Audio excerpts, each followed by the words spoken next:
Right now, roughly 70 ships are passing through a ditch in the Egyptian desert that is, in some places, barely wider than a highway.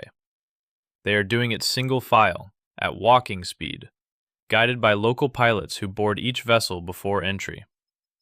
One miscalculation, one engine failure, one gust of wind at the wrong moment, and a 400-meter container ship turns sideways and plugs the entire canal like a cork in a bottle. When that happens, 12% of global trade stops moving. Not slows down, stops. And every hour it stays stopped, the world economy loses roughly $400 million. This is the story of what actually happens behind the scenes when a ship blocks the Suez Canal, and why the consequences ripple across the planet for months after the ship is freed. Let's start with why this canal matters so much. Before the Suez Canal opened in 1869, a ship traveling from Shanghai to London had to sail all the way around Africa, adding roughly 9,000 kilometers and 2 weeks to the journey. The canal sliced through 193 kilometers of Egyptian desert and created a shortcut between Asia and Europe that reshaped global trade permanently. Today, between 50 and 80 ships transit the canal daily, carrying everything from crude oil and liquefied natural gas to consumer electronics, car parts, grain, and livestock. Roughly 15% of all global shipping passes through this single, narrow channel. There is no backup. There is no second Suez. If it closes, the alternative is the same one sailors used before 1869, around the Cape of Good Hope, adding weeks and millions in fuel costs to every voyage. So, minute 1. A ship runs aground. The bow digs into the sandy bank on one side of the canal. The stern swings into the opposite bank, and the vessel is stuck diagonally across the entire waterway. This is not hypothetical. On March 23, 2021, the Ever Given, one of the largest container ships ever built, 400 meters long, 59 meters wide, carrying over 18,000 containers, did exactly this. A sandstorm with winds up to 74 kilometers per hour hit the ship as it entered the southern section of the canal. The combination of wind catching the massive wall of containers like a sail and reduced visibility caused the vessel to lose steerage. Within minutes, it was wedged across the canal, both banks pinning the hull, the bow buried in rock and sand. The Suez Canal was closed. The first response is local. The Suez Canal Authority, the Egyptian government body that operates the waterway, dispatches tugboats immediately. These are powerful vessels designed specifically for maneuvering large ships in tight quarters. But pushing a grounded 220,000-ton ship off a sandbank is not like towing a car out of a ditch. The Ever Given's bow was embedded roughly 6 meters into the canal wall. The ship was not just stuck on the surface. It was anchored in place by its own weight pressing into soft sediment that hardened around the hull with every passing tide. The first tugboats that arrived couldn't move it at all, not an inch. Within hours, the scale of the crisis becomes clear. Ships approaching the canal from both directions are told to stop and wait. By the end of day 1, dozens of vessels are anchored in the Mediterranean at the northern entrance and in the Red Sea at the southern entrance, forming floating parking lots that grow larger by the hour. By day 3, over 300 ships are waiting. By day 5, over 400.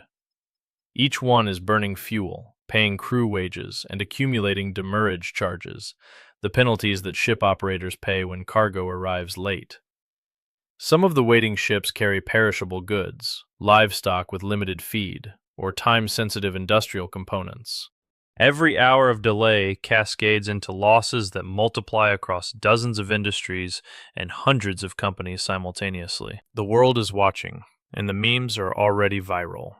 A photograph of a tiny excavator scraping at the base of the massive hull becomes the defining image of 2021, a symbol of human helplessness against a problem of absurd proportions. But behind the memes, a serious engineering operation is underway. Egypt calls in Boskalis, a Dutch salvage company specializing in maritime emergencies. Their team arrives with dredgers that begin removing thousands of cubic meters of sand and clay from around the bow. The goal is to create enough space for the ship to float free. At the same time, tugboats continue pushing and pulling from every available angle, coordinating their efforts by radio, waiting for the highest tides to give them a few extra centimeters of water depth beneath the hull. The tides matter enormously. The difference between low tide and high tide in the canal is relatively small, but for a ship this size sitting this deep in the sediment, even 30 centimeters of additional water can mean the difference between stuck and free.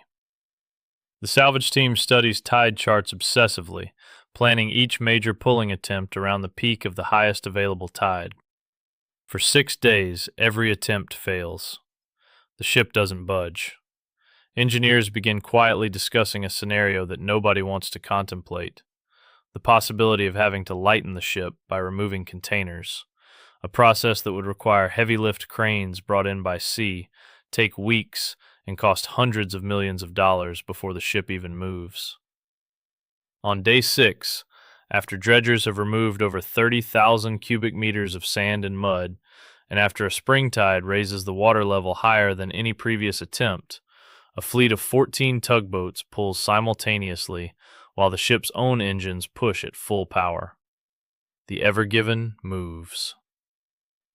Just slightly at first, the stern swinging a few degrees, then more, then suddenly the bow pulls free from the bank with a sound that workers described as a deep groan, and the ship is floating again.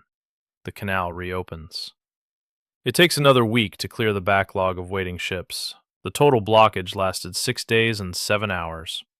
The estimated global economic impact was between $54 and $100 billion. But the ship's freedom was not the end of the story. It was the beginning of a legal war.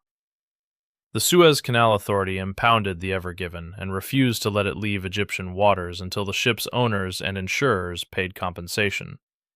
The initial demand was $916 million, covering salvage costs, lost canal revenue, and damage to the waterway's reputation. The ship's owners, a Japanese company, and its insurers considered the figure outrageous. What followed was months of negotiation while the Ever Given sat anchored in the Great Bitter Lake, the wide section in the middle of the canal, its 18,000 containers still on board, its cargo owners unable to retrieve their goods, their own insurance claims piling up in parallel. The ship was held for over 100 days before a settlement was reached. The exact amount was never publicly disclosed, but reports estimated it at roughly $550 million. And then there are the invisible consequences, the ones that don't make headlines. A 6-day closure doesn't just delay ships by 6 days, it creates a shockwave through the global supply chain that takes months to dissipate. Ports that were expecting ships on schedule suddenly receive 10 ships at once when the backlog clears, overwhelming cranes, truck capacity, and warehouse space. Container availability shifts across the planet as empty boxes pile up in the wrong locations. Shipping rates spike because capacity is suddenly scarce. Manufacturers who rely on just-in-time delivery shut down production lines, waiting for parts that are sitting on a ship that was sitting behind a ship that was sitting behind the Ever Given. The blockage didn't just stop trade for a week, it disrupted the rhythm of global logistics for the rest of the year. The Suez Canal Authority has since invested in widening and deepening sections of the canal, and new rules limit transit during extreme weather. But the fundamental vulnerability remains.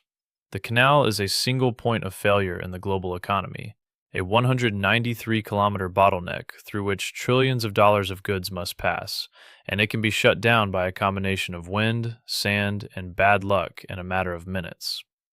Every ship that enters the canal does so, knowing that if something goes wrong in the narrowest section, there is physically no way to go around.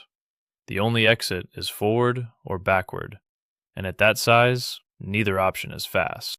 The next time you buy something that was made in Asia, consider the possibility that it traveled through a ditch in the desert that a single ship can block. The global economy is built on the assumption that a few critical choke points will always stay open, and they almost always do. Almost. But a blocked canal isn't even the most wasteful thing happening in global commerce right now. Every single day, millions of packages are being sent back to Amazon. returned shoes, opened electronics, clothes that didn't fit, gadgets that didn't work. Most customers assume their return goes back on the shelf. It doesn't.